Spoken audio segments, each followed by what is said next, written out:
everybody, thank you for joining me on this first episode. Super excited to record this first episode. So this is going to be a series I'm going to call Let's Talk, and we're going to Let's Talk Spurs today.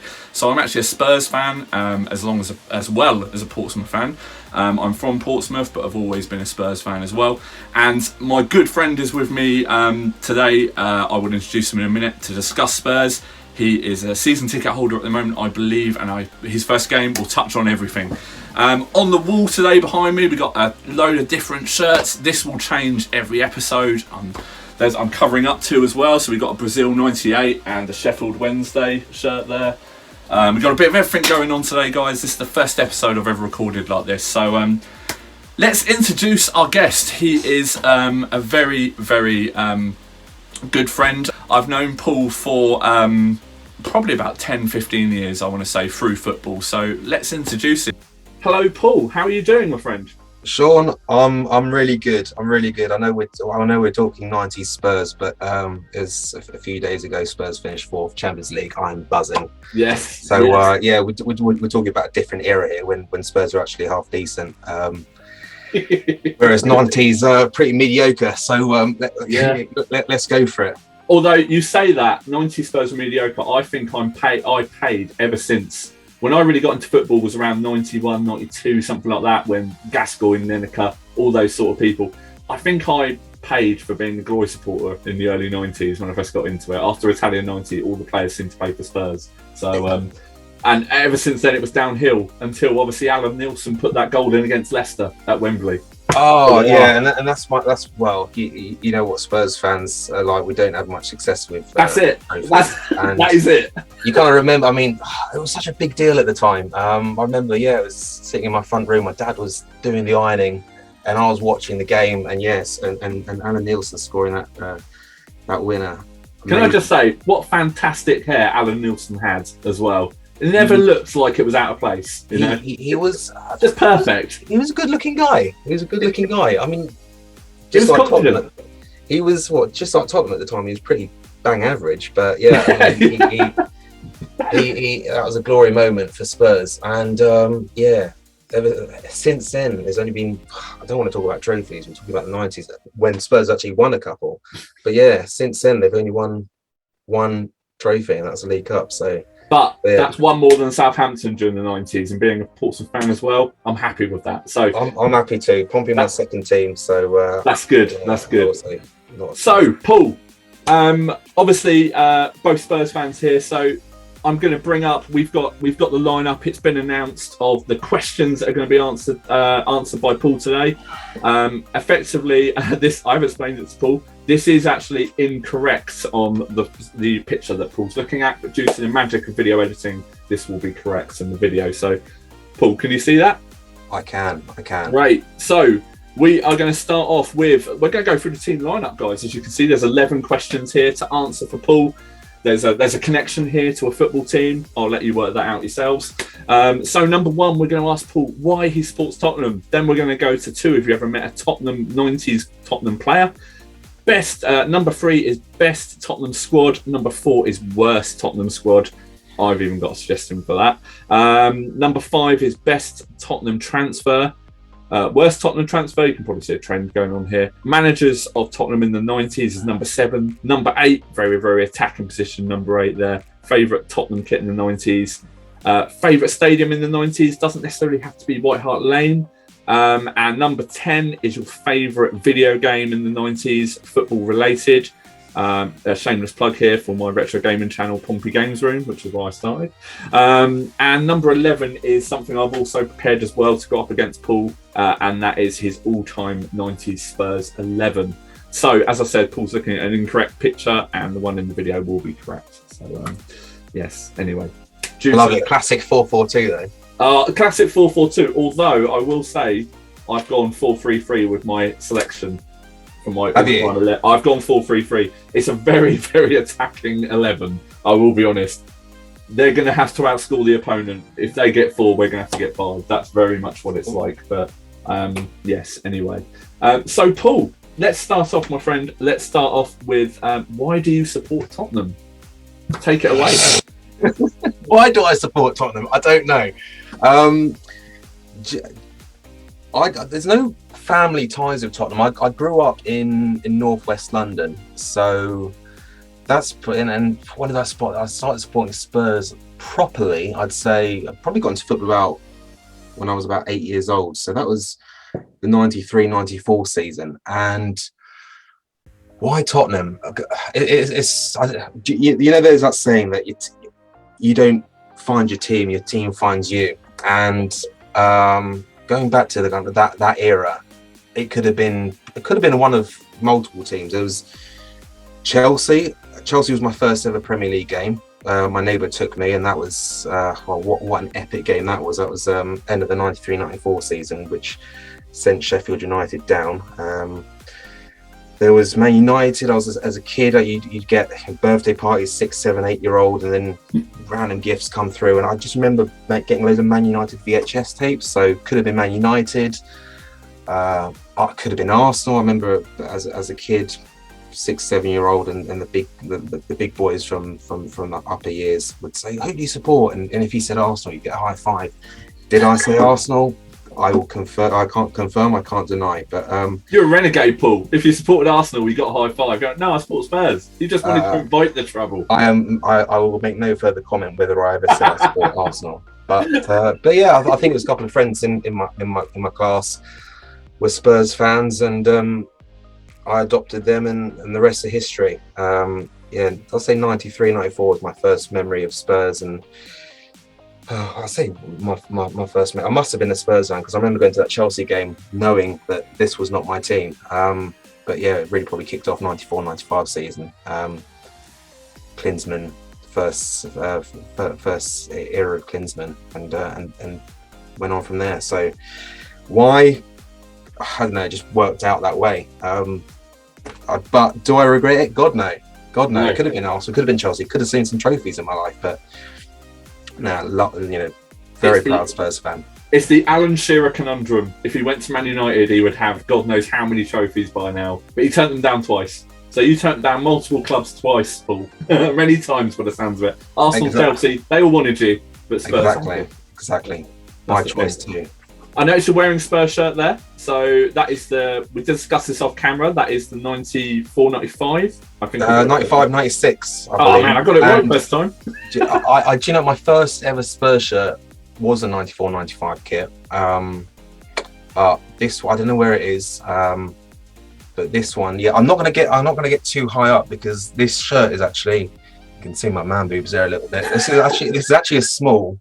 And I'm an XL, and I just thought for the fun of it, I wonder if I can fit into it for this occasion. And I can, but we've got to make this video quick because you're not breathing in. Do you know what? Of course, Sheringham. Look at that. Yeah, so Sheringham was the first player on the back of my shirt. That is also, I think, also early 90s. Some of the back of the shirts, the writing, all the teams had different writing. And I really loved the Spurs. It looked really, really sort of edgy, really. Sort of, almost like evil, sort of like it's quite sort of yeah, I quite like that. That's cool. Yeah. Nice. And also I seem to remember that the Italian kits, they always had really cool numbering, like they were just like really weird text, and especially around of course Channel 4 is of course always seeing those really cool iconic kits in the Italian league. I know exactly what you mean. Yeah, well, I mean, perfect example. The only reason I got a Fiorentina kit was obviously I used to love Battistuta, but obviously they were sponsored by Nintendo as well, and it just looked cool. So I can see the connection there. There's some sort of connection there. Maybe I get that. So cool. That's a solid answer, to be honest. I mean, to be honest, like I said at the beginning, I think when I first got into football, just after Italian 90, I have very, very vague memories of watching Italian 90 around my Uncle John's house with my dad, and I was more interested in playing with the Lego than I was, but it was on the background, and I remember England going out on penalties, but and then I got into football after that, and I sort of feel like I've been punished for being a Spurs fan, being a Glory supporter as a kid, because they had all the top England players at the time, Gascoigne. I think obviously we had Mabbott as well. He was in the England team. Lineker was there as well. Lineker. I think Sinton was still at QPR. I think around that time. Andy Sinton, yeah, because he was QPR. Then I think Spurs signed him from Sheffield Wednesday. That's it. I think. Yeah, he was at QPR once, but yeah. I always remember their classic FM shirt they had. So of course, yeah. I mean, I know exactly the one you mean. I don't remember the 90s at all. Sorry, 90s. I don't remember Italian. That'd be a bit of a problem if I don't. Yeah, I was going to say. Italian 90, I don't remember at all. And I only vaguely remember the 94 World Cup. But then that was a funny one because all the games we weren't even there, were we? So, yeah, exactly. No, solid answer. So I think number one, the goalkeeping position is down.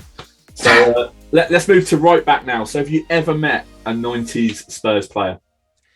Yes, and it was Teddy Sheringham actually, and I'm gonna say it was about 97, 98, because living in northwest London, Spurs' training ground at the time was in Mill Hill, which wasn't a long drive away for us. Well, for my dad. So I think one day my dad said, "Do you want to go to this training ground and see if we can meet a player?" So we did that, and we pulled up in the players' car park, and just waiting for a player to turn up, and it just happened to be that the player we saw was Teddy Sheringham, who at the time was a bit of an icon, and I got a photograph somewhere of it. I got a signature, I had a photograph with him. I remember at the time, I was looking at the photograph of Teddy Sheringham, and then Sol Campbell came up right past us. Obviously, at the time, wow, great player. Less said about him, the better now. But I do remember when Teddy left, I was saying to myself, "Oh, if only I'd had that photograph of Sol Campbell." And thank God I didn't. And thank God it was Teddy in the end. But Teddy was the first footballer I ever met, and he's one of my favourite ever Spurs players too. Otherwise, there was a signing at White Hart signing session at White Hart Lane, and that day I met Darren Anderton, John Scales, and Ledley King, who he wasn't really a 90s player. I think he made his debut in '99, but even still, to have met Darren Anderton, another Spurs legend, John Scales, but a modern day legend for Spurs, Ledley King was pretty cool. But, nice. But yeah, can I just jump in there, Paul? So this is going to be part of the quiz at the end, but I've got the 90s Panini sticker albums. I've got all 6 of them here that were released and they're all full. 2 of them I did buy, but I'll touch on that at the end. You've mentioned Sol Campbell there. I've always bought this. This is actually one of my original ones. The cover's sort of knackered on it. But Sol Campbell's hair in '94. So cool because I had that one as well. But what is going on? Like little. It's sort of like my camera's not taking. I'm going to be using my iPhone camera hopefully, so it's a little bit better. But it's sort of like a spike up at 3/4 of the way back. Obviously, Gica Popescu there has gone for the classic 90s footballer. It's all brushed back. That's brilliant. I just had to, a plug there for this is the '95 Premier League album. This is my one. It's absolutely knackered, this one. So we're doing a quiz out of that, are we? Oh man, there'll be a quiz at the end, Paul, and there'll be a league table. Every year there'll be a league table, and when we get to the end of the year, we'll sort a Christmas special out. And we'll do something. I'm saying that in the first episode. Obviously, that's never going to happen, but we'll see. I met Teddy Sheringham as well. I met him when he was playing for for Portsmouth during the later years in his career. Really nice guy. Really nice guy. Really down to earth as well. I randomly met him when I was just walking down Commercial Road one day. I was like, all I was thinking was, please don't say, "Are you Teddy Sheringham?"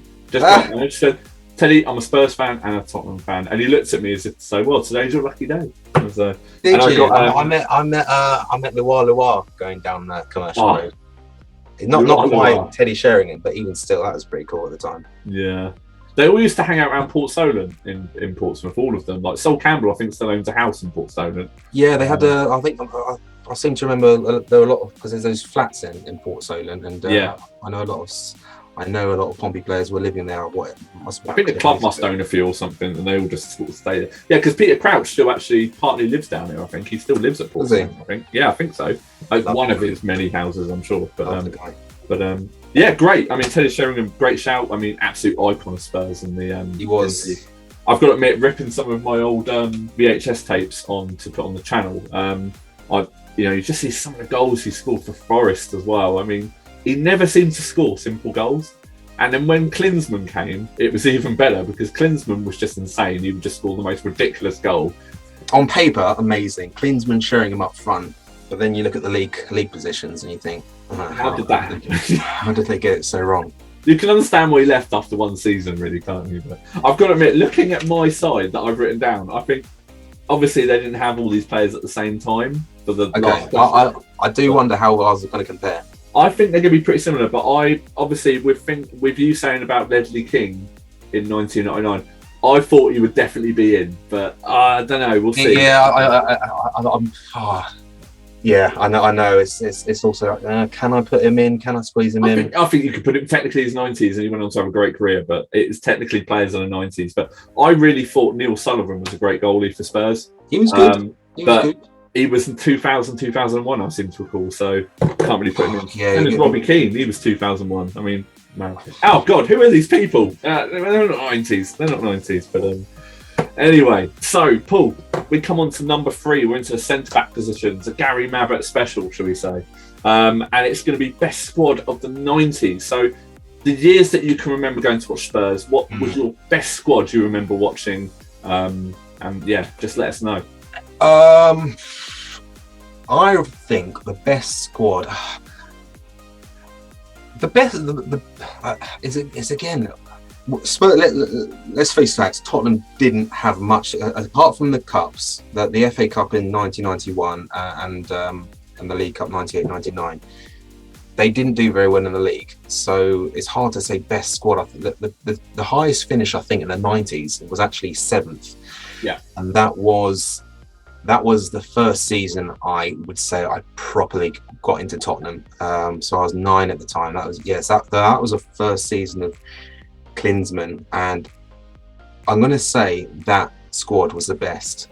Not mainly because there wasn't really like a standout squad, either before or after that.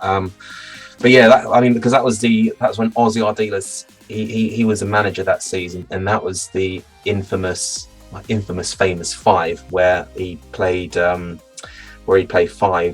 up front. You had Anderton, Nick Barmby, Ili Dimitrescu, Teddy, and of course Jurgen Klinsmann. And that was was quite an iconic kind of cult team. So I'm going to say them.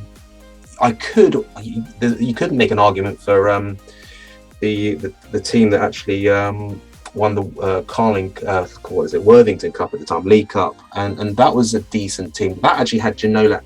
It didn't have Klinsmann in it. No, I'm getting muddled up. It was the season before where Ginola and Klinsmann were in the same team. Yeah, but that was the Bible season, wasn't it? The Wimbledon game when they won. That season Spurs were actually so close to getting relegated. It was only because Klinsmann came in to save them. So I'm going to say 94-95 because of that. That summer when the World Cup superstars of Klinsmann, Dumitrescu, Popescu, Romania had an amazing 94 World Cup, so they came in with a lot of like hype, and the defense was average, the midfield nothing to write home about, but it was all about that attacking 5. So 94-95 for me is the best team. I've written exactly the same down here, the same. So just the players they had as well, and also the thing is, I think during that time as well, they had so many players that were I don't think we really had a right to have some of the players we had around that time, because we had Klinsmann, who had just come out of the World Cup, we had Sheringham, who was at that time, I think he probably would have been mid to late 20s, probably 27, 28. And he was just absolutely on fire. Obviously, I think players like Edinburgh were just coming through as well. We had players like Charlie Austin was a big deal for a little while. Was not Charlie Austin? Dean Austin. Dean Austin. He walked past me recently. Did he? Yeah, he walked past me. I had to do a double take and thought, was that Dean Austin? And I looked at, I can't remember. He's doing some sort of coaching or management somewhere, and I put two and two together and I thought, yeah, it must be him. I even sent him a tweet. I said, "Hi Dean, did I just go past you in the high street?" Didn't reply, but yeah, in my mind, it was Dean Austin. That's fine. That's a win. That's a win there, Paul. I'm happy to take it. I wouldn't even recognise what Dean Austin looked like nowadays. It's a sticker album though. When you got like that photographic memory of what they look like. Yeah, definitely. I agree with that. 30 years ago. Yeah, but they had some pretty decent players coming through, and I think it might have just been before Calderwood, but they had Colin Calderwood as well. I always thought he was really underrated. He was a decent defender. He was good, yeah. He was. I mean, he was good. And he did well because he was in the '96 Scotland Euros team as well. Yeah. Colin Calderwood was solid.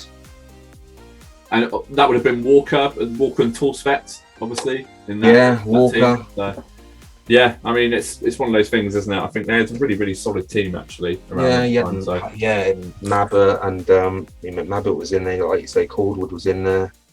Justin Edinburgh, you've mentioned, Dean Austin.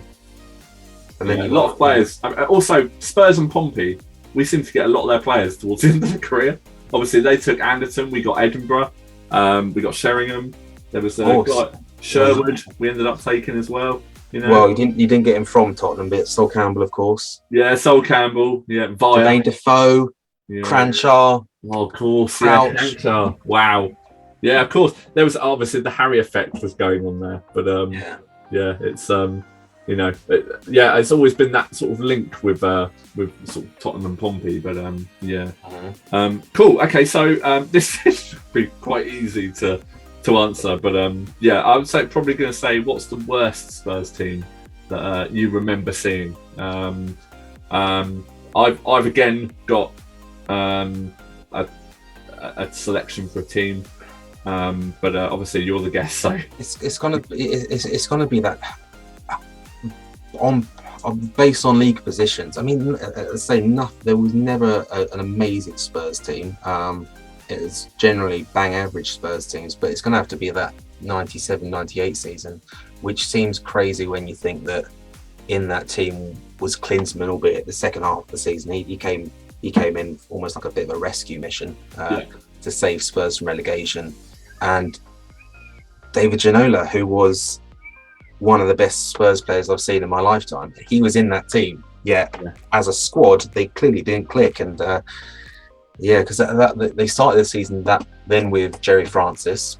Yeah, I want to say legend. I mean, his mullet is legendary. I was going to say his as a manager is a legend. And then Christian Gross, who was an absolute car crash. With the rail card. With the rail card, No, it's a subway card, wasn't it? I will say also, credit to Jerry Francis, even in his sticker albums, when he's the manager of QPR, he's wearing the away strip in his manager's picture, whereas all the other managers are wearing like hoodies and stuff like that. He always wears the away kit, I've noticed that. So we'll see that later on, I'm sure. But he's probably got the same problem as me with skin tight football kits, because he wasn't slender, was he? He wasn't a big boy. Again, fantastic hair, and he's still got that hairstyle. He's still got it. Yeah, funny enough.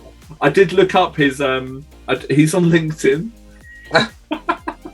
I did sort of stalk a few former Spurs players, but he's like I think he still works football coaching, but I think he does a lot of talking, speaking, and awards things. Yeah, he was at Stoke up until relatively recently. I don't know whether that was Pulis era, but he was. I'm sure he was a coach at Stoke, and I remember he flashed up on the TV screen, and he still had that hairstyle.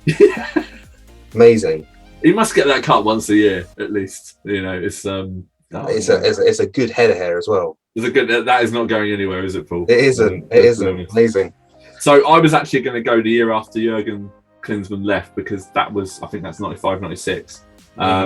They were pretty average then. Because there was always talk of Teddy Sheringham leaving then, even from Man United, and I think even Blackburn were in for him as well, because they were on the verge of selling Shearer. Okay. It was around that time.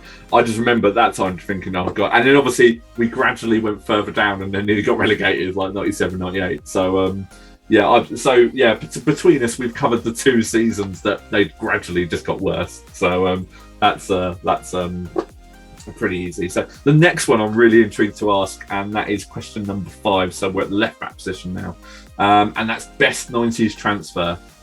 So I'm pretty sure I know who you're going to select here, but I'll be. Do you know? I'm going to say 3. Oh, okay. Sure. I don't know.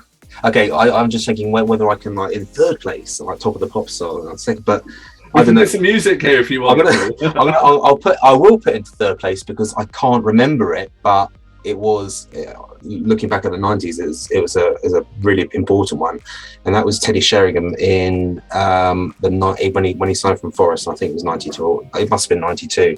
Yeah. So I mean that was he was. I don't know whether he's still got a record for top 10 all-time Spurs goal scorers, but yeah, he was a massive player in the 90s. And then it's a hard one between 1st and 2nd. So in 2nd place, I'm going to put Klinsmann in as number 2. That's who I thought you were going to go for, Klinsmann, because obviously you saying your first seasons, I thought it would have been Klinsmann. It's tight, and he was there for a season, and then he came back for his rescue mission. But I think number 1 has to be Ginola. He was incredible. I mean, he was so good to the point that in a very average Spurs team, he ended up getting Player of the Year, PFA Player of the Year, and Writers Player of the Year. And he was in what was a shockingly bad Spurs team. He was phenomenal. And I'm going for David Ginola. Love the guy. Legend. So yeah, number 1, David Ginola. Got to be David Ginola. I thought you were going to go for Klinsmann, but I'll take Ginola because Ginola was going to be mine. I think because he wore. I'm just looking at the football shirts. He wore that Newcastle kit. I'm sure he wore that Newcastle kit. Yeah, he did. That was the year that he was on the front of FIFA 97. That one. So that was it? Okay. 97. I go by FIFA's, which I've actually got behind here. So. I've actually got the other shirt, but it's packed away under about 5 or 6 others. But I mean, David Ginola is a funny one because looking back on his career, when he was at PSG, no one ever thought he was going to rock up at Newcastle. He fell out with he refused to play for the reserves or something, and then just got shipped off. He had bags of talent, and obviously he fell out at Newcastle, ended up at Spurs. He always seemed to leave under a cloud. Then he fell out with George Graham, and then got Villa. On Gregory, moved on to. When did he end up? Everton, wasn't it? He went to Everton then. Everton and Villa. Yeah. I think Villa was his last team because I think Villa was. I think you're right. I think he went to Everton. If I seem to remember, but yeah, he always left under a cloud, and you just think the guy could have just been. If he had just stayed, I think one of the things was I honestly think if he had stayed at Newcastle, that team would have gone on to win the Premier League the year after, because they had such an amazing side. Ferdinand and sort of Shearer were playing up front. They had Asprilla around then as well. Philippe Albert, brilliant. What a shot that guy had on. Well, 2 average goalies, but there's players like Warren Button. They had a great team, and then all of a sudden, Ginola left, and I think. Yeah, it's just. I think if he had stayed there, I do think they would have gone on to win the title the next season. The year that it was all that. Was that Keegan era? That was just coming out. Was that the infamous? Oh, we'll love it. Yeah, that's it. I think we'll love it. What kind of accent is that? But yeah, we know, Paul. That's good. That's good. We know exactly what he's talking about. So, I will say, Ginola. Yeah, it's got to be one of the best transfers ever. I think even I've watched a few Premier League shows and they've touched on best signings, and he's usually in the top 10 on any list. He was amazing. He was great at Newcastle, but I don't know, it's hard for me to say as the Spurs fan, and for you too, because you've got that bias, but will he be remembered as, his best period? Was it in the Spurs shirt or was it in the Newcastle shirt? The fact he won those awards as an individual, you probably have to say Spurs, but yeah, absolute legend of the 90s he was. I mean, I can't really think of many goals that he scored at Newcastle that spring to mind, but everyone knows the Barnsley goal that he scored. And there's countless others where he just popped up, and I always remember, I think it might have been the end of 90, when we went to Adidas in Holston, when we went back there after, I think that was 97, 98. That was Mhm. But I remember they were playing, they wore their new kit on like the last day of the season, last home game of They the used to season. do that, yeah. And I can't remember who they were playing, but I just remembered he scored an absolute worldie in this shirt. And I was like, oh man, I love this new kit, which I've actually got again down there. But, I'd love to know which game that was. I mean, he did score some stunning goals, and a lot of the goals he banged from outside the area. And I can think of, he scored a big goal against Chelsea once. He scored a really good goal against Leeds once. But he always scored against United as well, I seem to remember. Like, it would just be totally against the run of play where he'd take on like the whole team and just put it in the net. Yeah. But I mean, Barnsley was the iconic one. Yeah, definitely. I definitely agree with that. Everyone knows that, and it's a bit iconic, that one. So let's move to right midfield now, and let's go to the worst signing.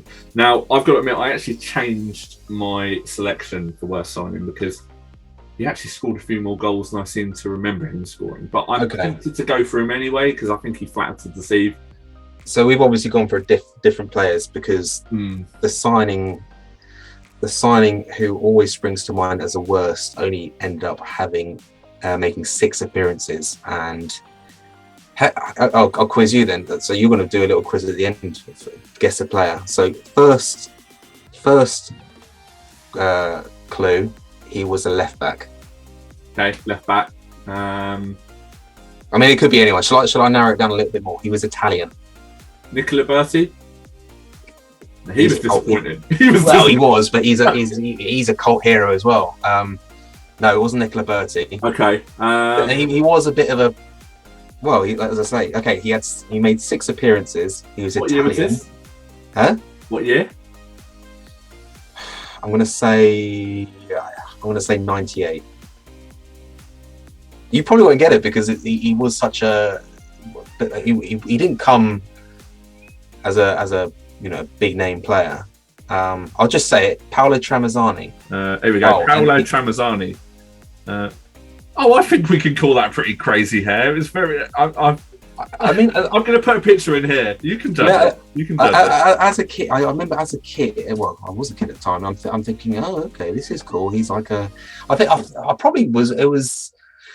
I probably got my hopes up. Do you remember the days teletext and you'd have club call and it'd always flash up Tottenham's signed Italian sensation or something like that. It was always I was completely sold on this left back from Italy, Paolo Tramezzani. Sounds amazing, and he made 6 appearances, and he was useless, and he goes down as my worst signing of the 90s.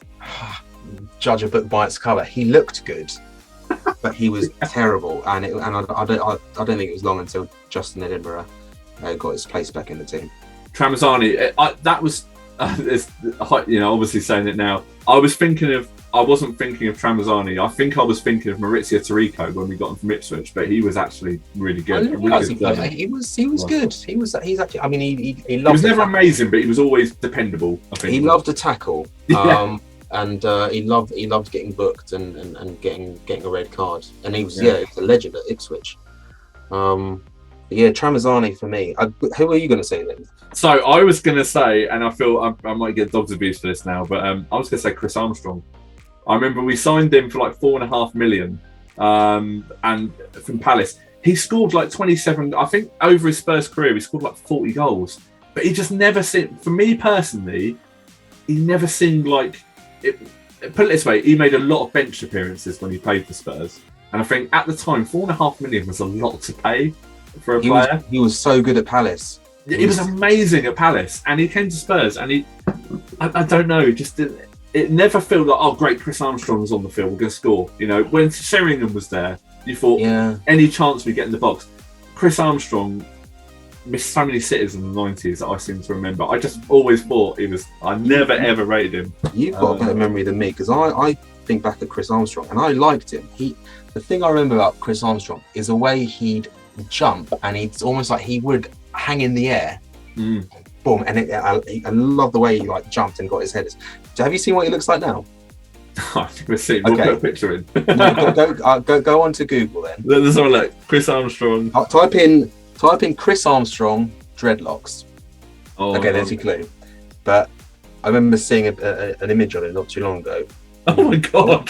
Yeah, He looks like Mick Foley from WWE. Like this image. Like, God, yeah, he looks. I wonder if you're looking at the same image as me. But I remember seeing a picture of him, and I just thought, wow, That is changed.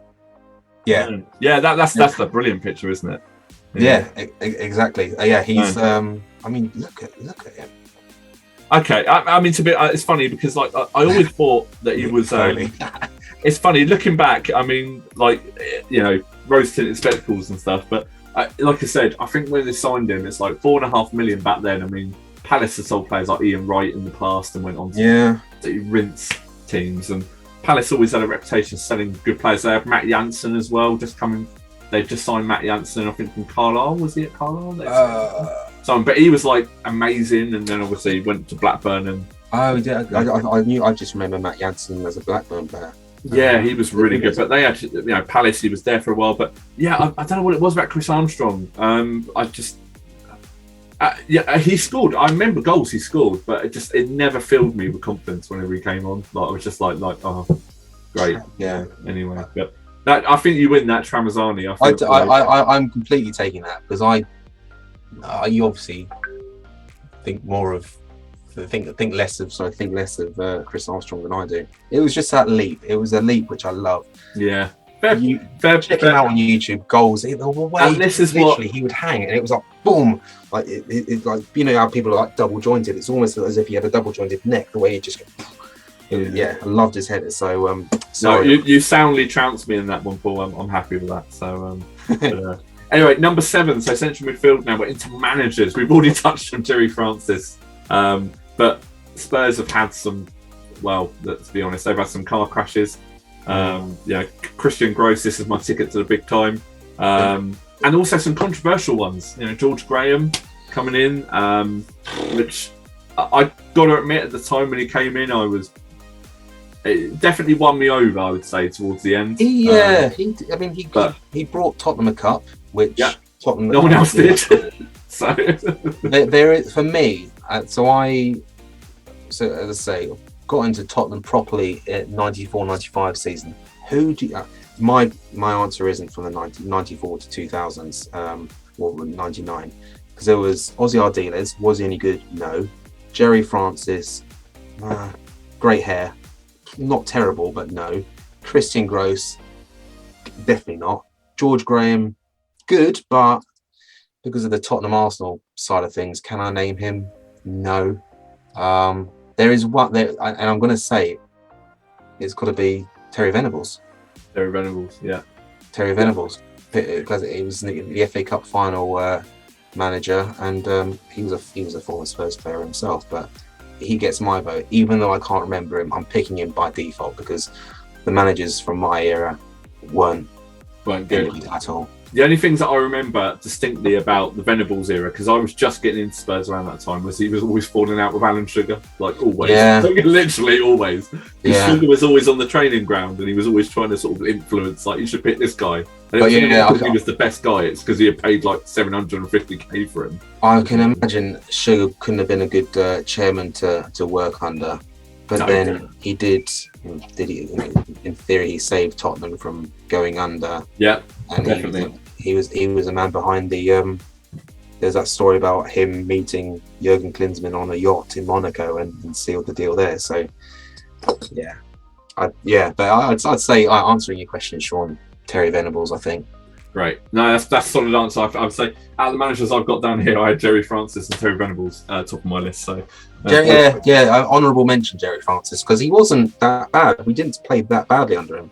We always finished around the mid-table to probably just under mid-table, I'd say. It was always, you never felt like we were going to be that bad that we were going to go down. I'll admit, you know, and also we always seem to struggle against the teams that you thought were. Perfect example, we would always struggle against someone like Palace, like we were talking about earlier. The team you think actually they're about our level should win. We'd probably lose there, but then we would go and win against, say, like Blackburn or Man United, and you just think, how the hell have we managed to draw? Tottenham, and Tottenham. Just I remember the 90s, and I know, yes, away games, there's less chance of winning. But Tottenham were terrible away. Yeah, they were terrible. Really, really bad. I mean, I don't know the records, but I just seem to recall that it was just Spurs could not play away.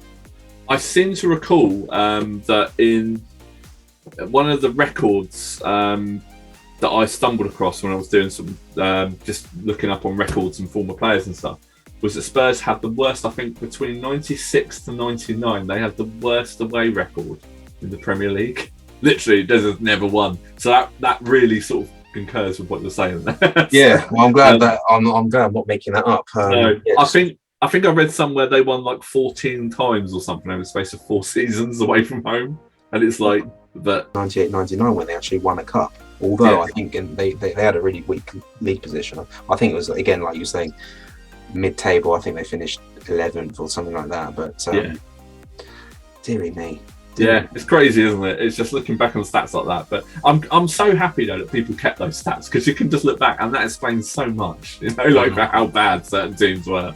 So now we're going to move into the number 8 role. Quite a pivotal role. Obviously, it's a central midfield role for here. Favourite Spurs kit, and I'm intrigued to hear this one because I've already touched on one of my favourite, the Adidas Holston one. I think that's from 90.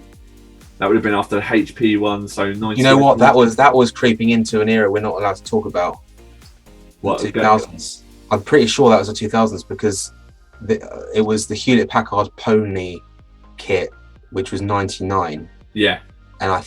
But it was a sponsor. My favourite kit. My favourite kit was the first kit I was bought by my parents, and that was going back to the 94-95 season. It was the Holston kit, and it's probably the away kit to that one. Dark blue one. It was purple, and it was actually the and people, if they remember it, and when Klinsmann scored his goal on his debut against Sheffield Wednesday, and Spurs were in that purple away kit when he did his famous dive, and that was my first ever Spurs kit, and I think I'll say that was my favourite kit for the nostalgia behind it. And that kit, I remember one of the guys who I we'll put this picture up for that one there. That's the one. Yeah. And look, just to put it, Jerry is wearing the home kit there under a Spurs shirt. Okay. And he's still got them up there. Just to touch on that, like I said. So. It was that kit, and I remember a guy called Bob, or Robert as he was at the time, and he was a Spurs fan, and one of the two lads who kind of led me on the Spurs path, and he got that kit that summer, but he got that kit without Holston, because it was a kid's size and kids weren't allowed to have, I'm guessing, alcohol logos on their shirts. So I remember him coming in with his Spurs kit, and he had the badge and the Umbro logo, but no Holston. So I said to my mum, can you get me the size up, which must have been a small, the same size as this one, and I was age 9 or 10, but just to have that Holston logo on it. So, but generally that era of football kits, the Umbro kits with the Holston logo, were the iconic ones. But I think it was, so if this was the 90, 95, 96 kit, that's when Spurs got Hewlett Packard and Pony, and their kits were Pony. They were horrible. But the iconic Holston Umbro kits were my favourite. But I will say these Holston kits are really beautiful, because in the background you've got like the badge outline, and you've got all this I'll take some close-up pictures here for the video. Here's a question. Is that an original kit, or is it like a No, it is original. It's a legit, but it's got Klinsmann on the back as well. Oh wow. I would take it down, but I fear that this, so it's the official number. In fact, I might. Yeah. You're going to see the retro game shelf behind it now. But yeah, it's got. I'm going to find where you live, and I'm going to creep into that bedroom at night and take it. That is so cool. Yeah, it's that was. I bought that. I want to say before. So retro football shirts. A lot of these shirts here, I had either in my parents' loft, or I have rebought 3 or 4, possibly 5 that I haven't found. So I know my older brother had this one, so somewhere in my parents' attic is that one. So I've actually got two of these. I rebought that. That's my original. That was given to me by a friend in secondary school. That's so cool. Over there, that was, I think I bought that, but I bought that about the same time as the Spurs one when I got into the retro shirts. And they're all originals? Yeah, they're all, no, none of them are the, none of them are the sort of fake one. Not the fake well, one. Yeah, I remember, yeah, as a kid, because I'm half Polish, and I get shipped out to Poland every summer holiday, and one of the best things about doing that, one, it was actually getting your fake.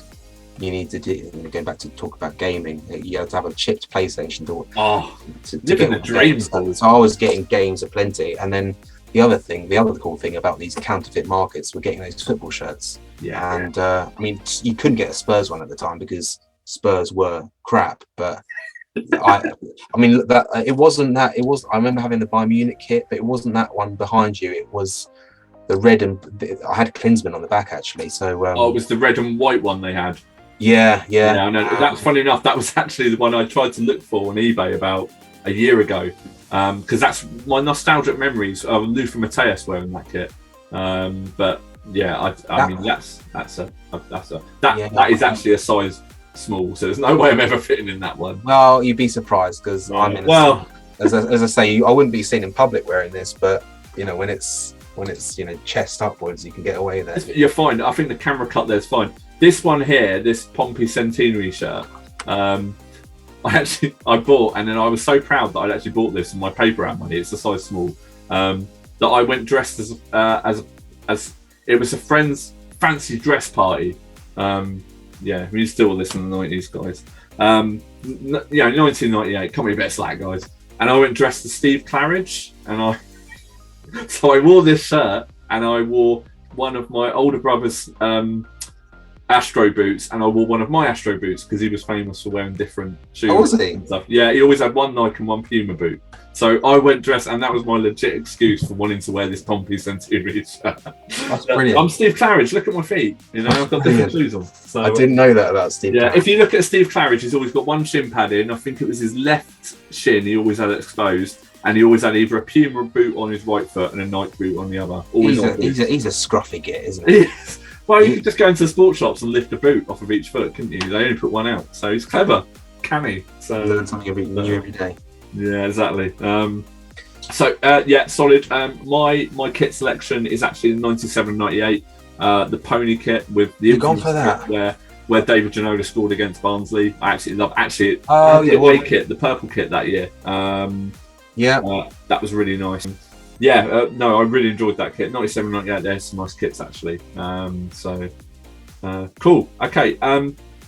The next question, we move to the number 9 position, and that is your favourite stadium. Can be any stadium from around that era. So perfect example, one of my favourite stadiums from the 90s was the Munich Olympic Stadium with the tent going over one side. Mm-hmm. Love that ground. On LMA Manager, I always tried to build that stadium, no matter the team I was. I could be Wrexham in League 3, Division 3 or something, and still build the Olympic Stadium. But my favourite, well, I could be boring and say White Hart Lane because I absolutely adore that stadium. It was a lovely ground. But that would be a bit boring. In terms of other stadiums I actually went to. So I went to, I think I touched on it at the beginning, but my first game was at Stamford Bridge in the 93-94 season. And I actually watched that game back not long ago, and it looks completely different. I mean, it had like the semicircle, kind of like the old Wembley style, like semicircle behind the goals. I think there was a car park behind one of the goals. I went to Loftus Road. None of them. I'll never dare say that Stamford Bridge is one of my favourite grounds. I'm going to say Wembley Stadium, and I went to Wembley. Funny story. Went to Wembley FA Cup final '99, I think it was, Man United versus Newcastle, and I went to that stadium having won a prize. So my mum, I went to a department store with my mum, and there's a little win FA Cup final tickets. It was a clothing brand called Sonetti, and it's Sonetti. I remember Sonetti. Sonetti, yeah, and it said there's a little say. describe our brand in 15 words. And I said something along the lines of, it's so cheesy, but I want it. It was like, definitely flash, no way trash, value for cash. Something as cheesy as that. And a couple of weeks later, I get a phone call saying, "Oh, do you remember filling out a form?" And I said, "Yeah, I do." And he said, "Oh, congratulations, you won tickets for the FA Cup final." And part of that actually was that you also appeared on the front page of your local newspaper. So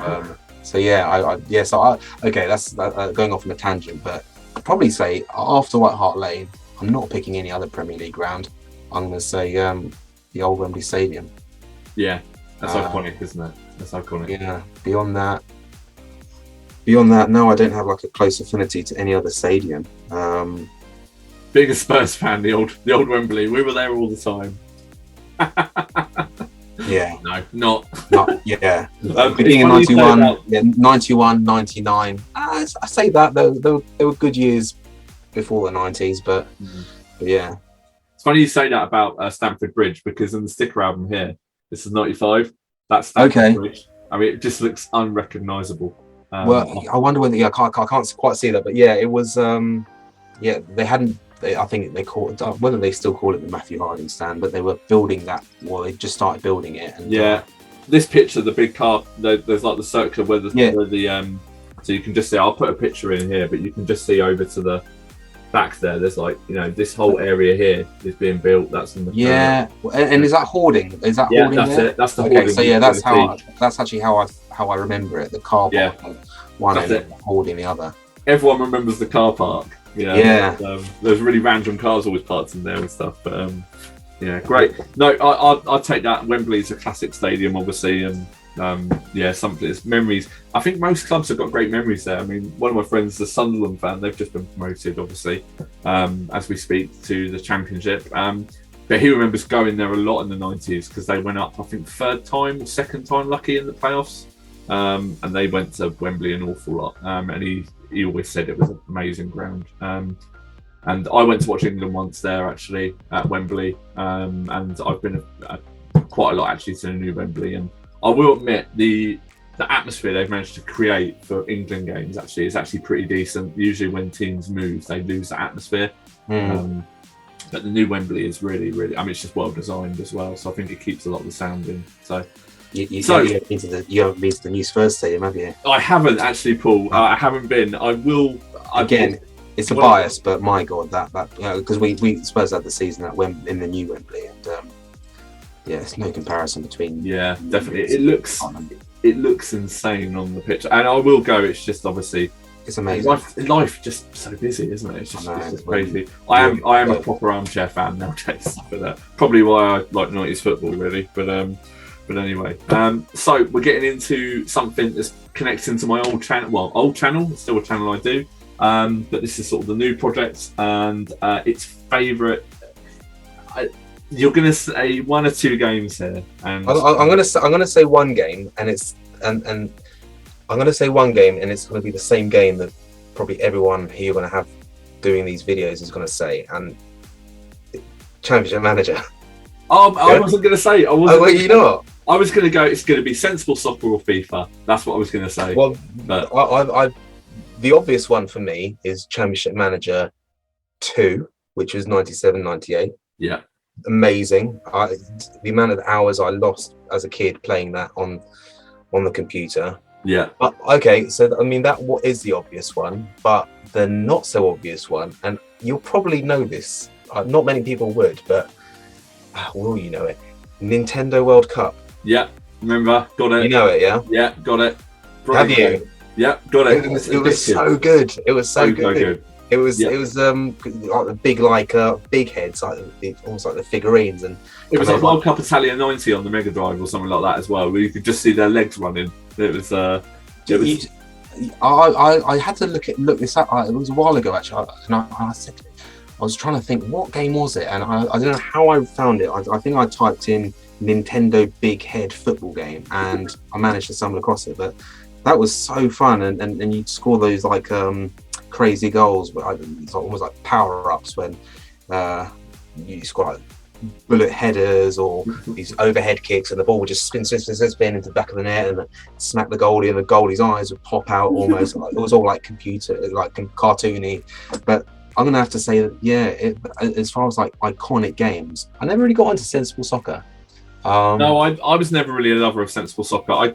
I hated the way whenever you turned on sensible soccer and you lost the ball like carried on and you would veer off in another direction. Yeah. I always hated that. But I when I played it and you got used to that, actually it was a solid game. But I think I used to play that on the Amiga.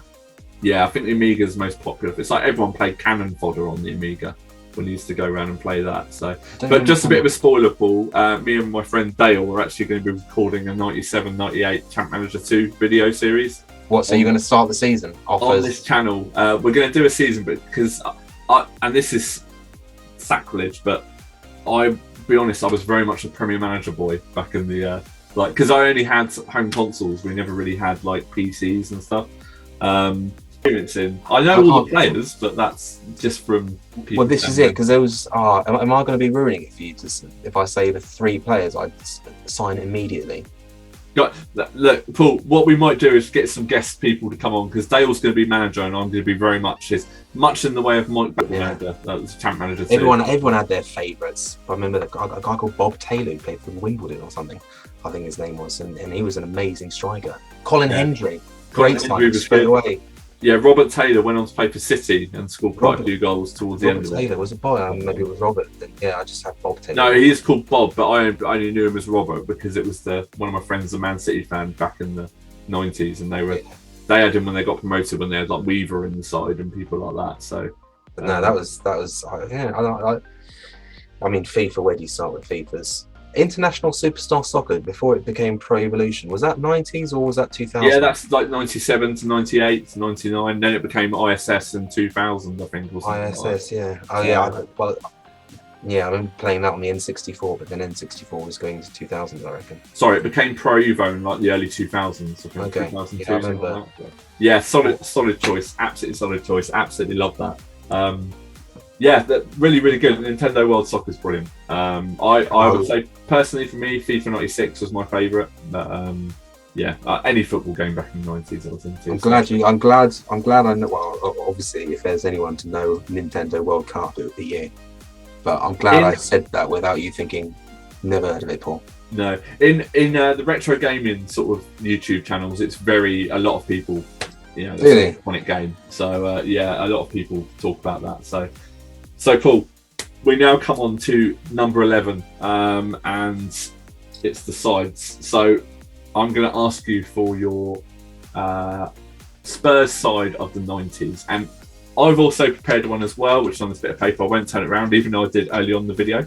You're going 4-3-3. So I've gone 4-3-3, and it's very attacking. Okay, I got 4-4-2 in mind, but I can adapt this to 4-3-3 because I can't think of decent central midfielders apart from one legend. But should we do 4-3-3 and then we can compare notes? Yeah. Do you need a bit more time? Do you want me to go through mine first, or are you good? Should we go through position? Let's go position by position. Okay. Right, you go first. You're the guest. So goalkeeper, who have you gone for? I'm going to go Ian Walker. I've gone for Ian Walker as well. Have you? I thought you might go for Eric Thorstvedt because I was very close to going for Eric Thorstvedt. He was talking about our computer games. Well, he was on the front cover of one of the first. FIFA 95. Yeah, FIFA 95. Yeah, he was on the front of that. But no, I'm going to say Ian Walker because he was a decent keeper. He had a few shockers, but he made it into the Ian Walker. There you go. I'm just about to say. I can see it. There you go. Okay. Oh, you can see a few of them there. No, do you know what? I should be wearing my glasses, so I couldn't see that. That's good. That's good. You would have answered Ian Walker. So we agree on Ian Walker. Right back then, I'm going to say Stephen Carr. Stephen Carr. I've gone for Stephen Carr as well. Yep, Stephen Carr. Can't fault that. Such a great servant. I think he played for. Was it 96 to 2004 or something like that? Something when he left to Newcastle, and I remember Spurs fans were really gutted that he went, and the reason for going was he wanted to go and win trophies, which I mean, that works out. I can't laugh, can I? Because he didn't. But Well, Well, he won more at Spurs than he did at he Newcastle. did. Amazing stat. I mean, who would have thought that? But So we now move into a position where I think there's going to be a bit of contention here for you, where, this is what I think, because, so... okay. Well, there's one... Your first centre-back, who are you going for? Gary Mabbott. I've got Gary Mabbott as well. Good. I'm going to have to take a picture of this to put it in to prove. Gary Mabbott. Gone for Gary Mabbott as well. Partnered with?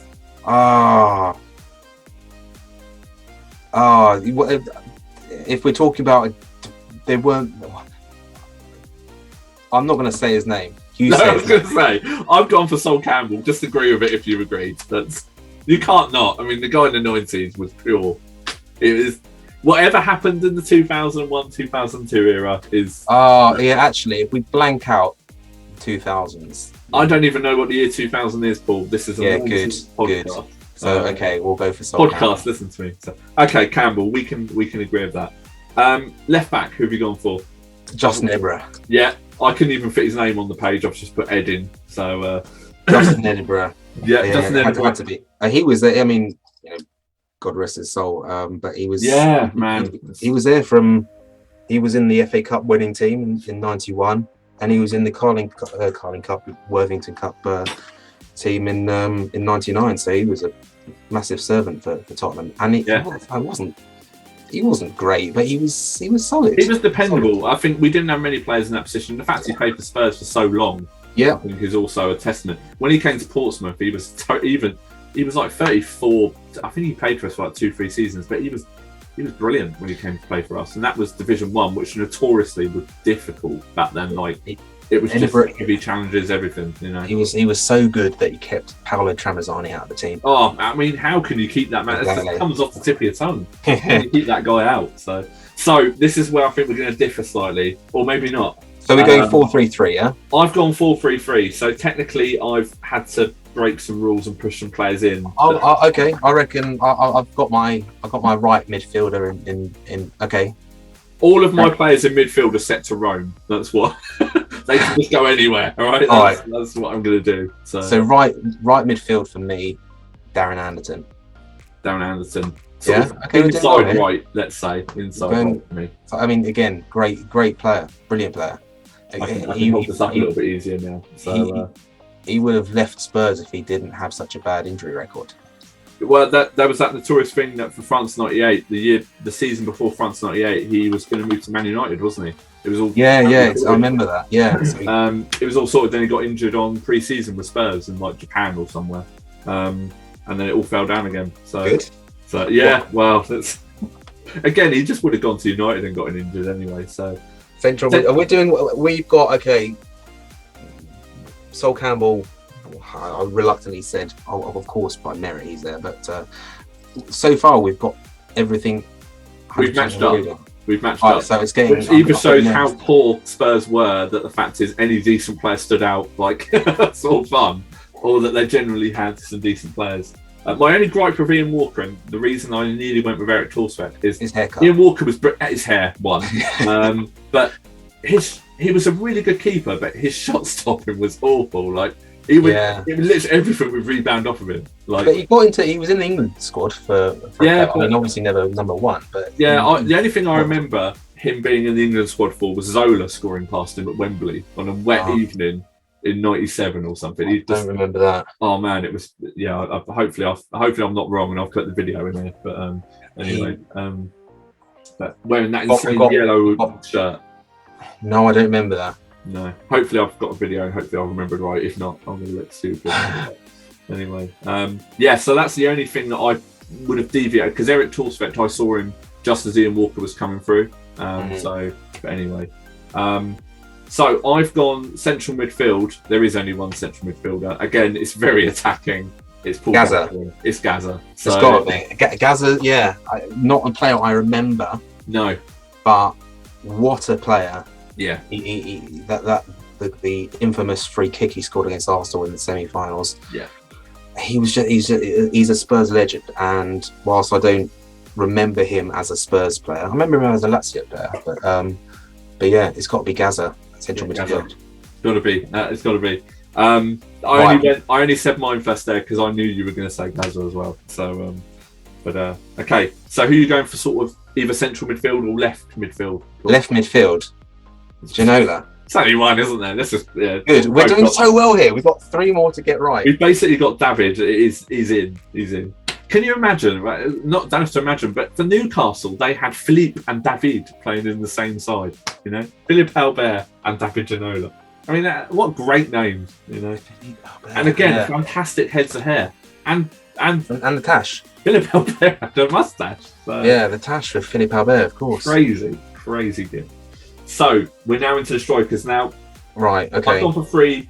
I'm going to go again. They're all set to Rome. They're going to just, they're just going to destroy. The fact you're saying Rome makes me think that we are going to differ.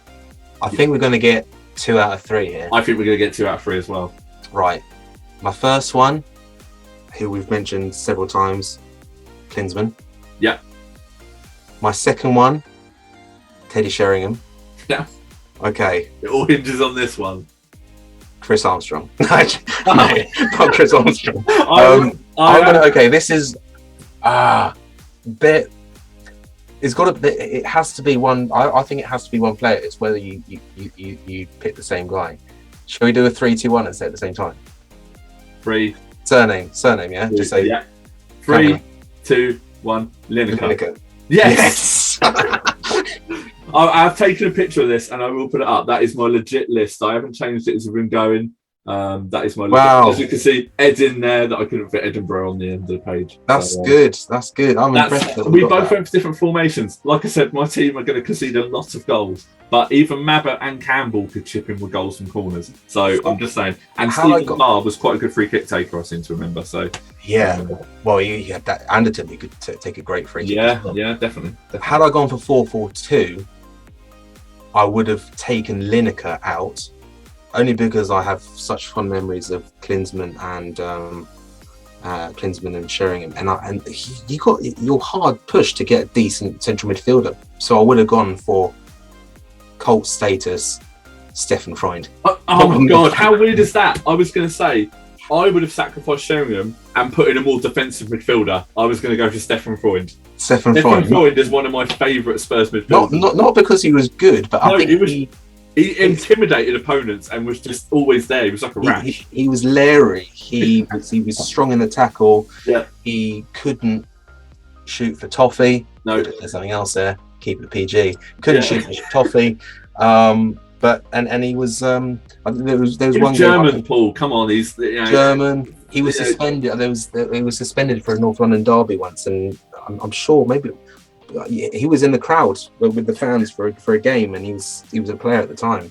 He just felt it. He was, I say Spurs through and through, but he just felt like he was a fan. I think the fans loved that. I mean, he returned as a coach. He was there for a fair while. I think he was there, and Redknapp was there as well. Yeah. He was absolutely adored. He still is. He's a cult hero. Not because of his ability, just a try. He's just great. Yeah, it's so weird, Paul. We've literally picked the same side there. The only thing, if I was switching to a 4-4-2, I would leave Lineker on and take Sheringham off. Controversial, but Lineker's goal scoring record in 91 to 92. Yeah, I think he got like 28 goals his first season, 19 goals, 20 goals the second season. Yeah. Sheringham was, much the same, but Lineker was a proper poacher. Just like you couldn't have a ball. You're going to get. He's a goal a game striker without that. But I'm just very impressed that we both got. That is pretty insane. That's without conferring 4-3-3, we got it spot on, and that 4-3-3 was a bit of a late call for me. Well, 4-3-3 I went because I thought, you know what, it'd be a bit of a fun there. So I know. I thought you wouldn't let me do a 4-4-3 because I was struggling with central midfield. So yeah, there we go. I nearly went for Stefan Freund because originally I had him in on I've got my old list somewhere around it. Oh, here it is. My old list that I crossed out was actually 4-4-2, but it was really badly written. And Freund's in central midfield on that. So look, I had a draft. Anyway, so Paul. Thank you so much, mate. That's the end of the questions, but now comes the big test. It's the sticker album challenge. So I'll explain the rules here. It's the first time we're doing it. The sticker album challenge is essentially Paul's going to pick a number between 1 and 6, and obviously the albums run from 94 to Would it be 99? Yeah, I've got 99 here. 2000 they haven't counted, so we've got from 94 through to 99. They're all here. They're all complete. 4 of which are my originals, 2 of which I bought to sort of do this show. Anyway, yes, Paul's going to get 3 chances, and he's also going to get 3 guesses for each chance. If he guesses the player on the first one, he gets 3 points. If he guesses it on the second guess, he gets 2. And if he guesses it on the last, he gets 1 point. And effectively, what we're going to do at the end of the year, we're going to tally it up and have a league table. And whoever's got the most points at the end will win a prize. I've already got a prize in mind. That Spurs shirt, please. The Spurs shirt. If you win, Paul, I seriously will, because I've got like 5 Spurs shirts. You can have that. If you so win, cool. If you win, you can have that. I promise. Okay. Don't So cut that Paul, in. these are in order at the moment. So how many? 6? I've got 6 guesses. 6. We've got three selections of players. So I'll explain how we're going to do it. You're going to. I'm just going to mix these up. This is the first time we're doing this, so it's new for everyone. So I've mixed all 6 albums up. So Paul, number between 1 and 6, and this will be the year album you're going to be picking from. 4. 1, 2, 3, 4. Paul, you have selected Premier League 1995. Okay. So on the front here, we've got some iconic players. I can't name the Arsenal player. Is that David Healy? What is it? Alan Smith? Let's go with Alan Smith. Sorry. Is it Alan Smith or David Healy? No, let's go with Alan Smith. That is Alan Smith. So we've got Andy Cole, Alan Shearer, and Eric Cantona, and Alan Smith. So, Paul, you have pages between 1 and there's no page numbers on that. I'll take 1 and 96, and whatever it lands on will be the club that you pick from first for a player. Okay. 96. So between 1 and 96, say a number. I can make this tactical and try to aim towards Tottenham. Well, some of these sticker albums. Let's just say 50. 50. Some of these sticker albums are done by position they finished the year before, so they're not all alphabetical. Okay, so mid-table, 50. Let's go 50. 50? Okay, so Yeah. the team you selected are 45, 50, oh, here we go. The team you have selected, Paul, is page 50 is, oh no, it's an advert. But what I'll do is I'll go to the next one. Go The on. next one is Manchester City. Okay. Interesting. So what we're going to do is we're going to go across the album. So starting from left where the goalkeeper is, we're going to go across. So, and there is 1, 2, 3, 4, 5, 6. So we've got 18 players to choose from. So 1 to 18, select who, and I will give you 3 guesses. And Let's go for number 10. Number 10. Okay. So we've got number 10. So I don't even remember this guy. Anyway. Okay. So number 10 is I've just got to find his profile because I don't know anything about this guy. So I'm tempted to say, do you want to pick again? But that wouldn't be fair. Okay, this player started his career at Manchester City in 91-92, and this is going to be hard, isn't it? He's a midfielder. Is he ginger? He is not ginger. That wasn't a guess, was it? Is this my first clue? That would be one of your guesses, unfortunately, Paul, if he's ginger. So. Oh no. But no, actually, it wouldn't be because you've got to name the person. So. Okay, so he's played for Man City all his career. No, he started off at Manchester City in 91-92, making 1 appearance. I thought I'd do all right in this. No, it's difficult. I did this with Jimmy, and he only got 1 right. Okay, I pass. I'm not going to get that Spurs shirt, am I? Go on, next clue. You don't just want to take a punt on any Man City player you can think of? Nicky Summerby. I love it if you got it, but it is not Nicky Summerby. This player had a loan spell with Bury, so a local club to them, in 92-93, where he scored 1 goal in 7 appearances. No idea. So sometimes they have a year of birth, but they don't have a year of birth on this. I'm never going to get this, am I? I don't think you're going to get this one. I wouldn't even get this. I'm going to say. Well, No idea. But can I see the picture? Can I say Niels Poit, but have a look at the picture? You certainly can. It's because we'll be picking another team after this. It's AD Mike. I've never ever heard of AD Mike in my life. Do you know what? That's really annoying. I mean, I could. Niall Quinn. I could have gone. Niall Quinn. I mean, Nicky Somerby said he was down the bottom. AD Mike. I never heard of him. So it's Neil Point, the first one there. So page again, Paul, between 1 and 96. Let's go. Let's go 85. The year I was born. 85. So Paul, you have selected. I think it's going to be Southampton. Yeah. Oh no, he selected Tottenham. 85. This would be that was tactical there. This would be embarrassing, Paul. Anyway, so 1 to 18 again. Number 1. I was going to say, well, it could be, yeah, yeah, you know who it is. Anyway, okay, this player, this is going to be a strong point score for you, Paul. So number 1, this player signed for Spurs from IFK Gothenburg. For the 88-89 season. Eric Torsted. That is correct. How did you get that, Paul? I know. Unbelievable. Straight off. But well, that's 3 points. You are now top of the leaderboard, Paul. You're now top of the leaderboard. Like that. Right. It all comes down to this now. It's the last one. 1 to 96, Paul. Can't say 86, can I? Yeah, 86. Do you know what? Again, I'll go tactical. I'll go 1. I'll have page 1. Page 1. So that'll be an advert, but I'll go to the first team. You've selected Arsenal. Yeah. Right. Okay, and I'm going to have to discount number 1 because you've already picked. Oh, yeah, of course. Not pick another. You can't. I'm going to have to make that a rule. So there's one number 1 per selection. Okay. So 18 again. So 2 to 18.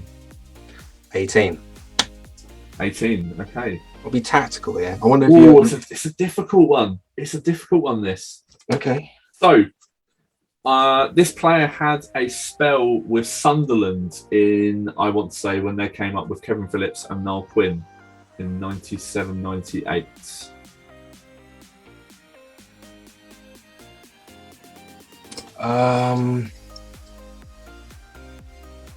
And he's a striker.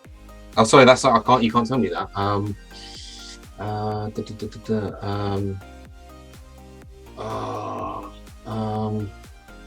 Stefan Schwartz. My God, you got it! Well done. Have I? Stefan Schwartz. I only remember that because I used to sign him on Premier League Stars. And he was amazing. So that's the only reason. Decent. That is a great score, Paul. That is amazing. Yeah. 6 points from 9. That's Mike. Wow. Paul, I'm impressed.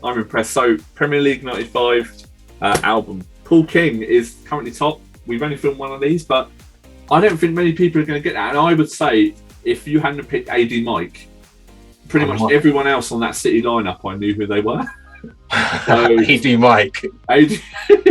He's good. Maybe we can call this episode AD Mike. AD Mike episode. But Paul, thank you so much for taking the time with me. We've gotten through this a lot quicker than I thought we were going to get through this. I mean, what are we on now? Hour and 27 minutes or so. Thank you so much for joining me, mate. It's been great catching up and going through Spurs things. It's not a Spurs shirt, but unfortunately, I have got you something to say thank you for taking some time. It's only something small, but obviously, if you win at the end of the season, you will. Not Arsenal, Spurs shirt, and also you get. I got you a Ledley King. I know is your favourite. Ledley. These Corinthian players, and he's in the classic Kappa kit, but that's all sealed. So I'll send that to you, mate. If I could have named my son Ledley, I would have done, but my wife did not let me do that. So imagine that.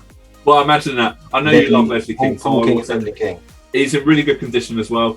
I will let you in on something else. I did actually purchase the Corinthians Tottenham team.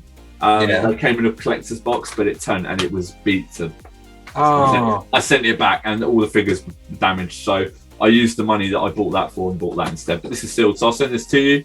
Thank you so much, Paul. Really appreciate you. Yeah, good to see you. It's been great catching up as well. So, anyway, guys, I will wrap this episode up now. Again, thanks to Paul for joining us here.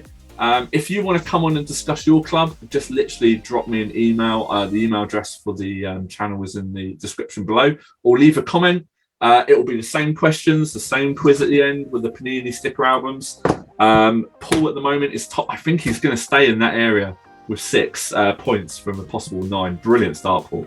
And I don't think this will be the last time Paul's going to appear, because I don't want to put words in his mouth, but I think he knows a lot about the 90s football as well. So I think there's a lot more we can do with Paul, especially with the Champ Manager videos. So I think we need to get you in as a scout or an assistant on one of those videos. So we'll be doing that for sure. But AD Mike.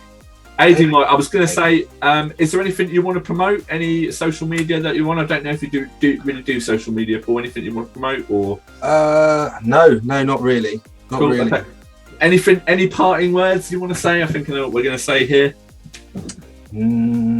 Probably AD Mike, isn't it? Let's be honest. AD Mike. AD Mike. Well, maybe I'll do a little compilation on the way out here of AD Mike's. You'll never find anything about AD if Mike. I can find it. So if not, we'll just put his sticker up. Mike. So, anyway, guys, like I said, if you want to appear, please feel free to drop us a comment down below. Thanks for watching. Please feel free to comment, rate, and subscribe, and I will see you again soon for another video. Thanks for watching. Bye. And what a dream for Manchester City's latest young recruit, 17-year-old Adrian Mike. Only his second game for the first team. Maybe sloppy goalkeeping, but what a superb start for Mike.